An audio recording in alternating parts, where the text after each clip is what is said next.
I served in the church along with my former spouse as pastors for 20 years, but I always felt a disconnect and longing for something. Sunday after Sunday, I would see the spiritual sufferings of the members while at the altar and watch them go back to their seats still bound. My heart went out to them because I felt so powerless to help them. They weren't getting the freedom that they came to receive. But still within my spirit, I knew that there was more, but had no clue what the more was. So I fasted and prayed. I did all the common knowledge, religious things to try to feel what was missing, but still no change. I would often share, we need to do something, but neither of us knew what to do. Then God opened my eyes to the ministry of my spiritual mother, Apostle Catherine Crick, and I found out exactly what was missing in our ministry and the church at large.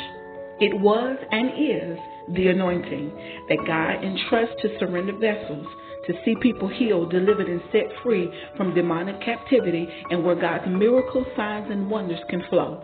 This was it, the anointing that destroys every yoke.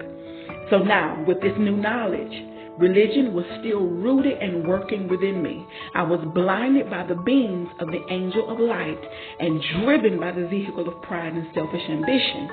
As this allowed him to lie to me and caused me to think that I could continue in ministry the same religious way I had before I encountered the anointing.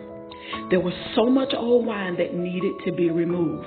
I needed to humble myself all the way. I needed to become childlike in spirit and unlearn and shed all of the old wine I had previously known. So on the YFM side of the ministry, I humbled myself through the teachings of my spiritual mother and ceased doing ministry as I was. I ceased Sunday morning prayer call, Tuesday night teach, and revival nights to come under the anointing to learn to be equipped and properly trained in God's new wine.